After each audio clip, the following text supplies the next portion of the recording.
nearly 6 years ago now. Most people in this area still remember when the remnants of Hurricane Ivan moved through. Especially over in Carnegie, people were devastated when the banks of the Chartiers Creek overflowed, flooding out many businesses and homes. In the aftermath of that flooding, a man from here in Crafton went over to Carnegie and began to ask around to see if anyone needed some help. And right away, 3 people said that they needed a place to stay. And so that man knew that his neighbor, a blind 71-year-old woman, was a kind-hearted soul and had a large home with several empty bedrooms. And so he loaded those 3 strangers into his car and drove them to her house. And right away, she welcomed them in. But in the end, it turned out that those 3 strangers were in fact not flood victims. And they repaid that woman's hospitality by stealing 30 blank checks from her house and attempted to cash them around town before finally being arrested. Do not neglect to show hospitality to strangers. That's what we're told here in this reading that we just heard from the letter to the Hebrews. Do not neglect to show hospitality to strangers, for by doing that, some have entertained angels without knowing it. Undoubtedly, what the writer of Hebrews has in mind is a particular story in the book of Genesis, where one day 3 strangers showed up at the doorstep of Abraham and Sarah. As you might recall, Abraham and Sarah were an elderly couple who were childless.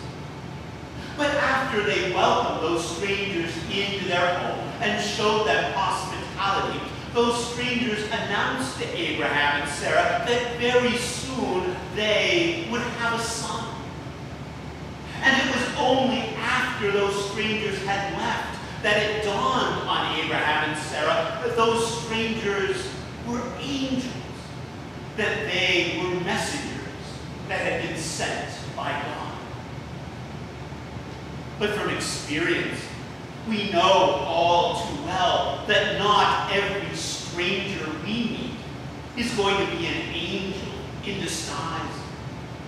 After all, when that blind woman here in Crafton took those 3 strangers into her house, she discovered for sure that they were not angels. But still, Jesus calls us to show hospitality.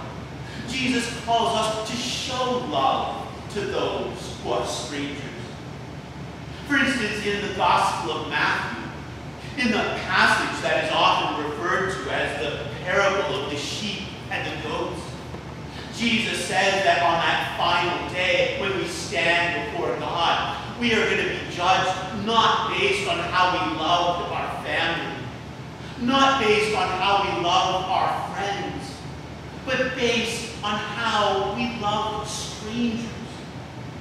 When they were hungry, did we give them something to eat?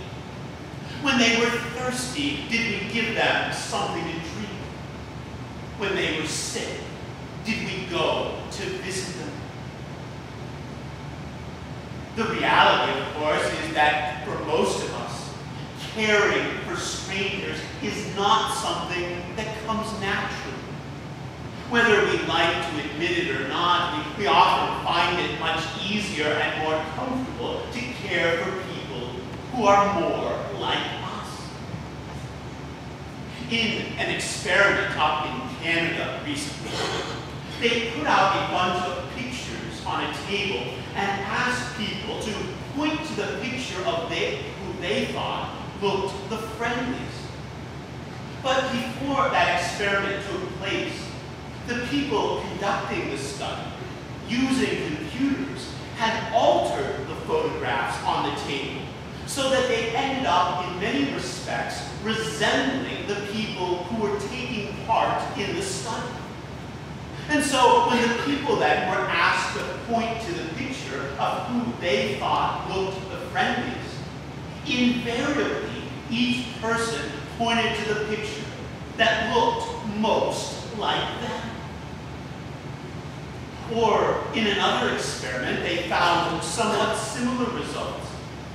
They determined that when we tried to decide who we think we can trust, we're much more likely to trust people who look like us in some way.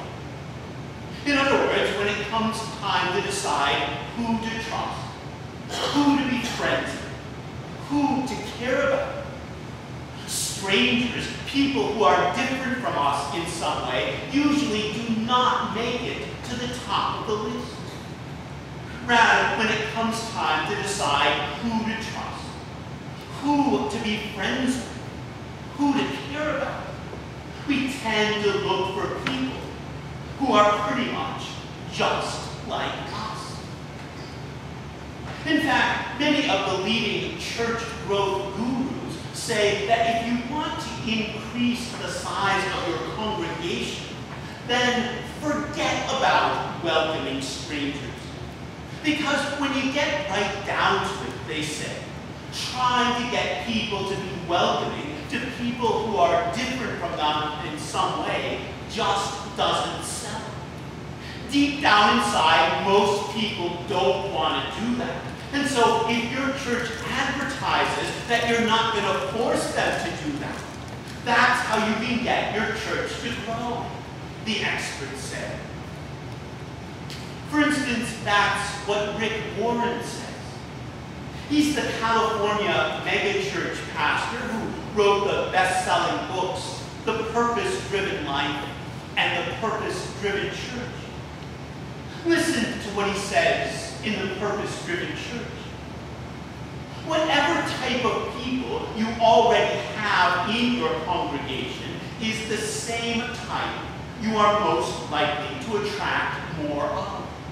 It is unlikely that your church will attract and keep many people who are very different from those who already attend.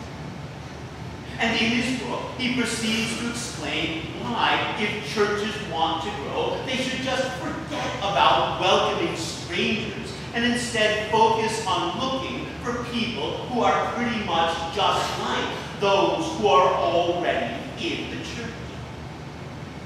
From the size of Rick Warren's church, where about 20,000 people go to worship each Sunday, almost entirely white, almost entirely upper middle class, you can see that that philosophy certainly does sell.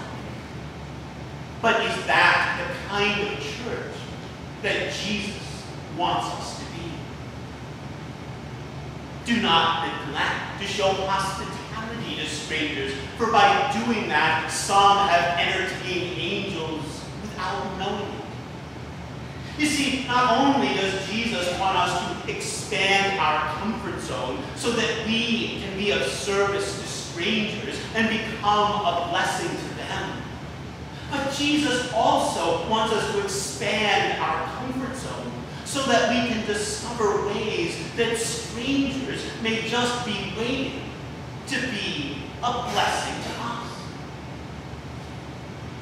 Back around 1880, a husband and wife went to Harvard University and asked to see the university president. But when his secretary took a look at the couple and what they were wearing, the woman had a faded print dress and the man had a threadbare suit on. She